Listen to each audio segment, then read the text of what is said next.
We know that there's no silver bullet for software development, but fast, high-quality feedback is as close as we get. We need feedback on every small change so that we can learn, act on what we learn, and do more of the stuff that really works. So what are the things that work, and how do we get that feedback to improve our engineering culture and improve the quality of the software that we produce?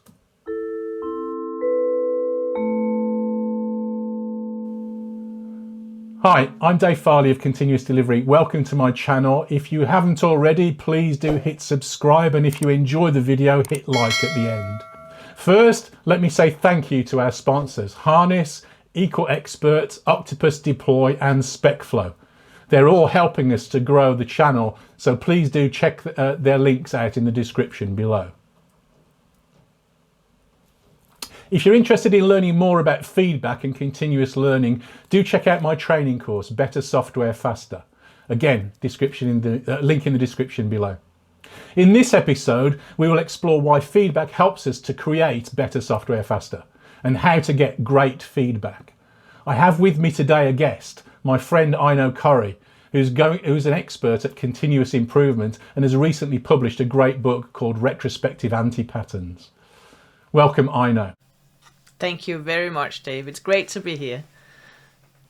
So let's get going with the first question. When discussing this video, you said to me that when creating a DevOps team, the challenges lie in a change of culture, a leap in empathy and respect, and a good deal of figuring out how to work together. So how do we do that? Yeah, definitely. There's a lot of people who think that DevOps is just about having the right technology, but when I come in as a coach for helping people with continuous improvement, what I do is that I try to help them out with the culture. I try to help them learn to respect each other for what they know and for what they can do, for their skill sets, instead of pointing fingers.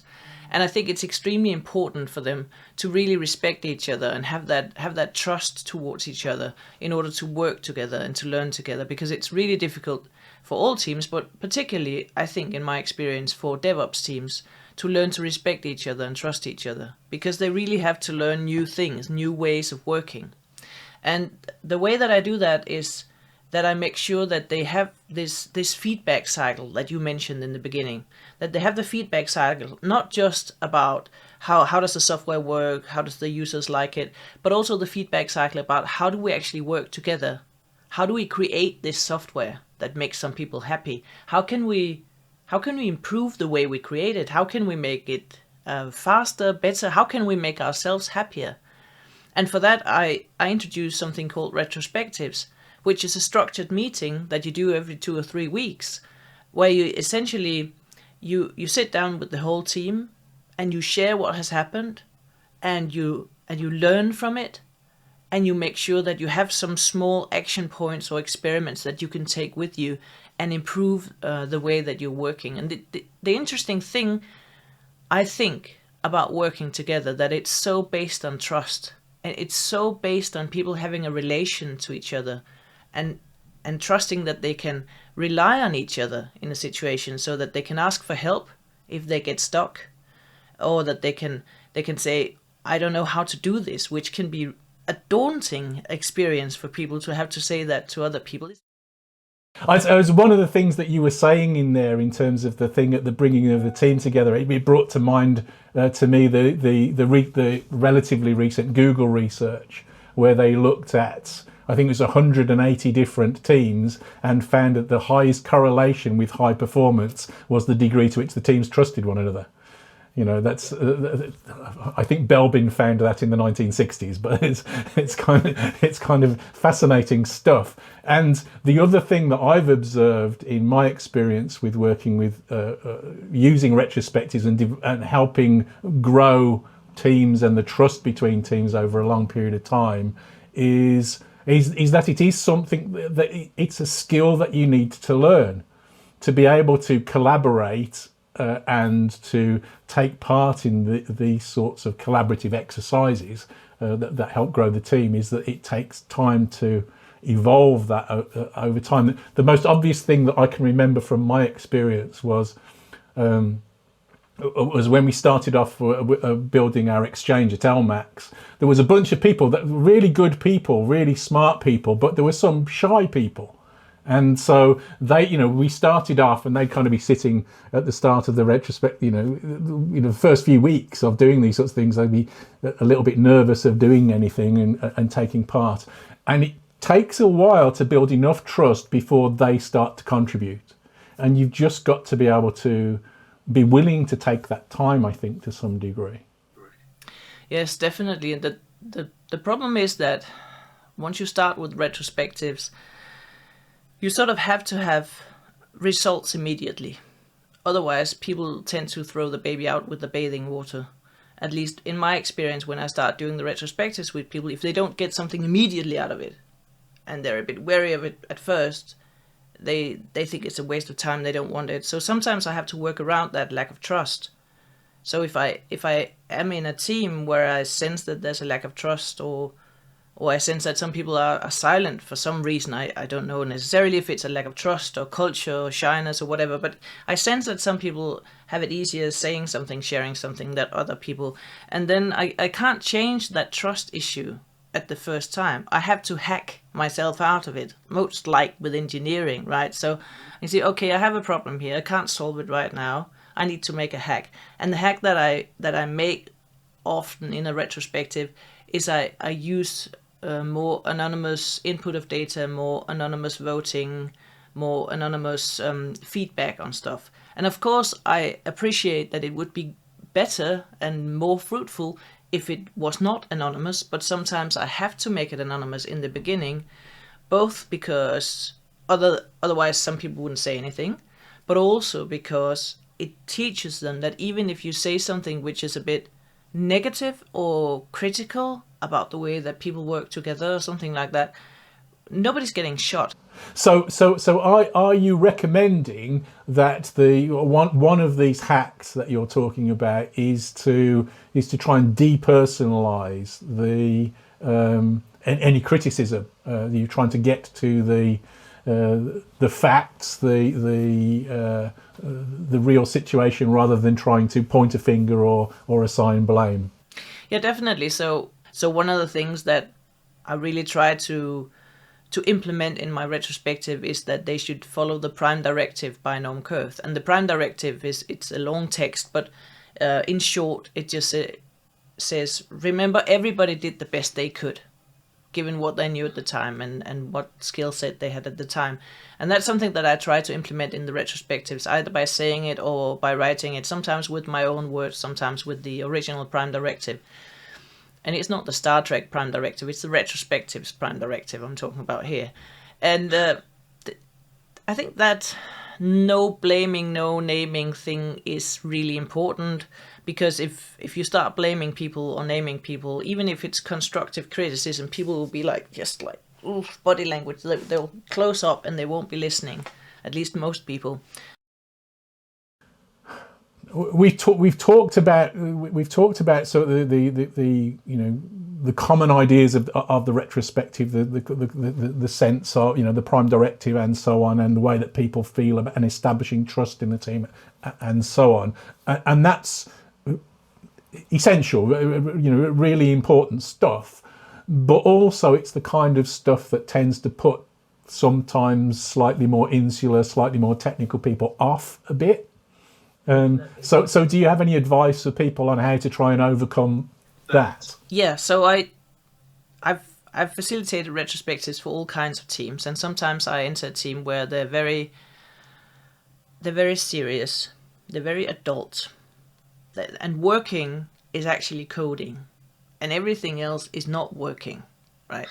So in those situations, what I have to do is that I have to be very strict in my retrospectives. So instead of saying, okay, let's build Lego to show how the last sprint was, and let's describe the last sprint as a weather forecast to see whether there was a rain or shine or something like that.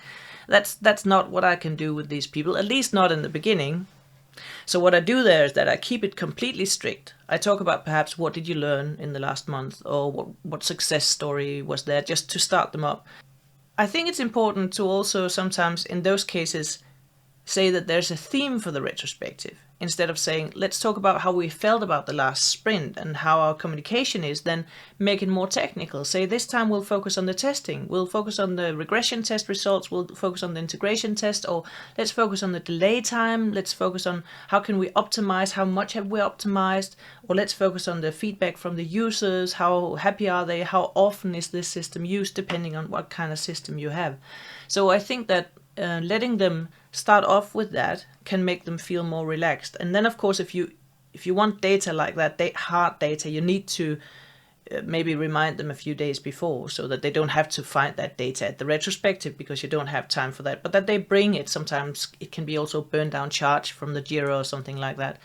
And then you work with that. And then, of course, the interesting thing for me is that even if you start with a very technical thing and you want to solve the technical problems, there's almost always a communication or a process problem in there. If you find a problem with the testing, it's probably something about the test process. Or, I mean, it could be the testing tools, but most likely it's something about communication or cooperation, at least in my experience. And then when you end the retrospective for a team like that, you have to make absolutely sure that the action points or the experiments that you decide to have at the end, that they are actionable. I mean, you always have to do that, but they have to be small enough so that they're actionable, so that you can measure it, so that you have success criteria, so that next time you have a retrospective in 2 or 3 weeks, you will ask, of course, what happened to the action points last time?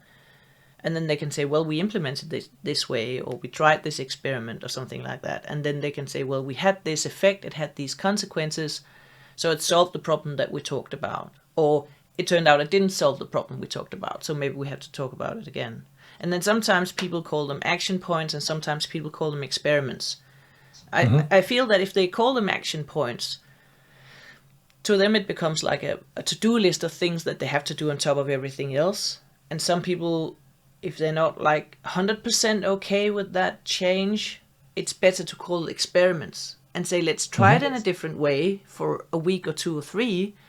And then people will feel more comfortable with it, because they know, well, it's just an experiment. Even if the experiment is not a success, it's still a success. I mean, even if the animal dies, the experiment is still a success, because you learn something, right? Yeah. No animals were killed in this recording, by the way. It was just purely hypothetical.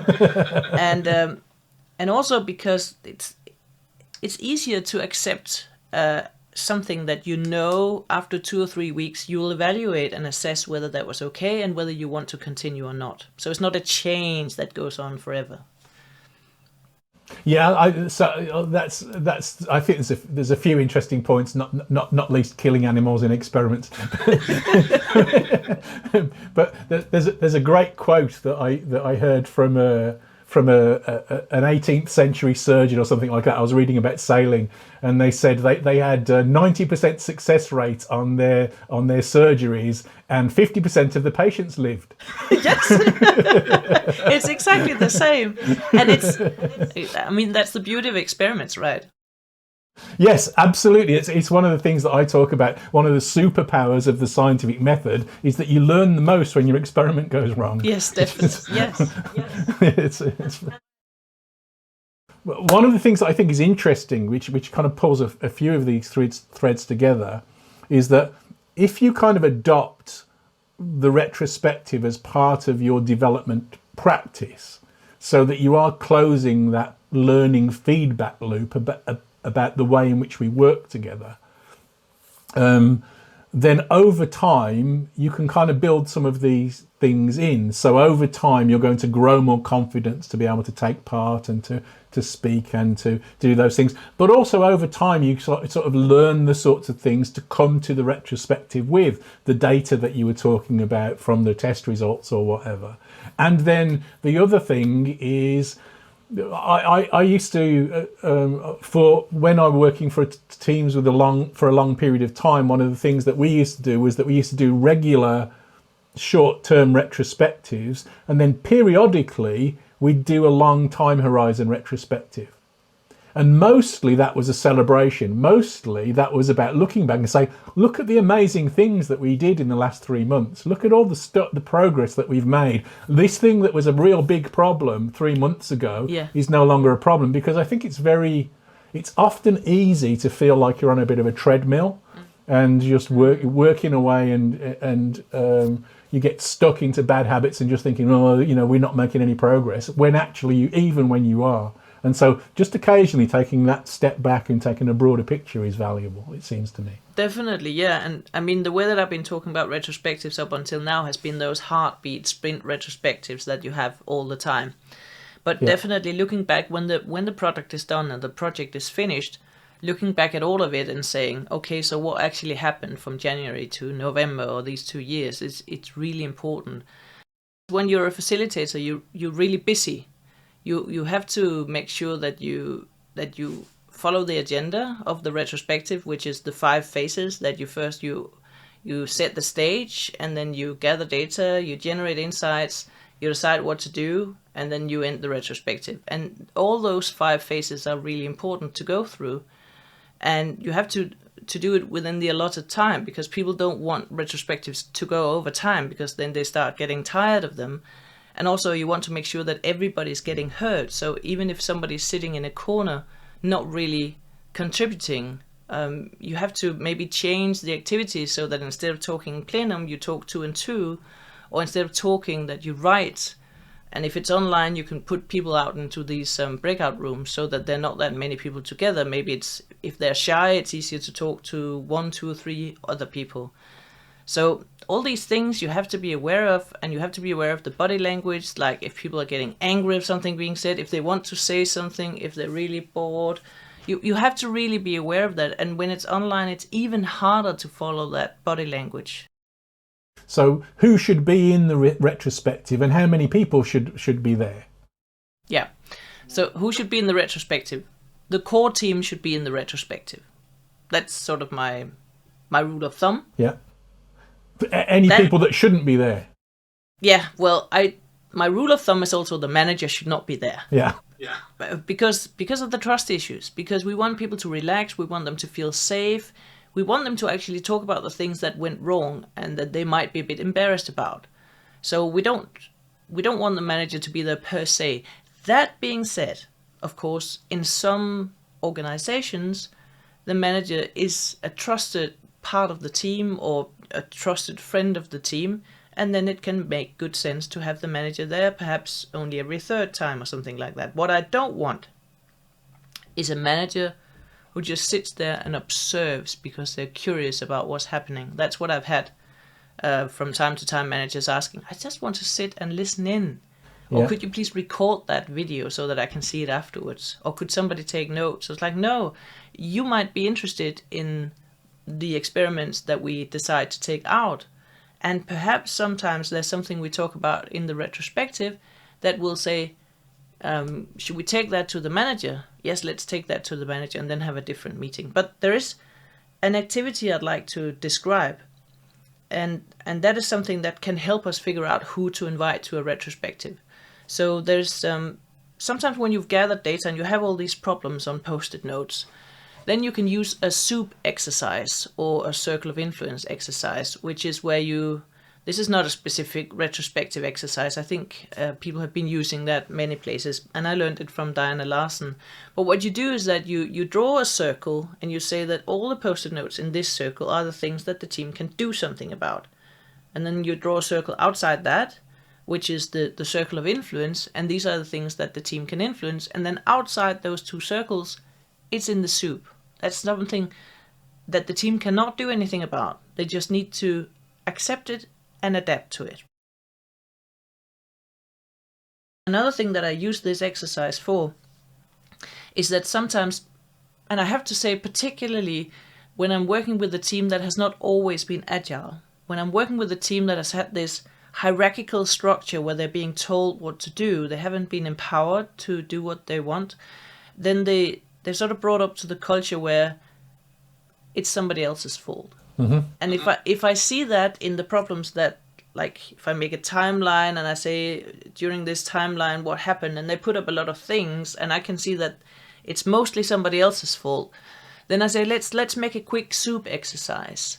And then we take all the post-it notes and we put it in there, and then they can see that a lot of it is in the soup. Yeah. And I just asked the team, let's take a step back, look at it. What do you see here? It's sort of like holding a mirror up to them and making them reflect themselves. What do they see? Okay, a lot of the things that we're complaining about are in the soup. And then I say, and then it is just complaints, right? Yeah. Because you can't do anything about it. You're just complaining. Yeah. And that I think is one of the brilliant things of retrospectives, is that if done right, it teaches people or teams how to change the things that they can change and accept the things that they cannot change, instead of,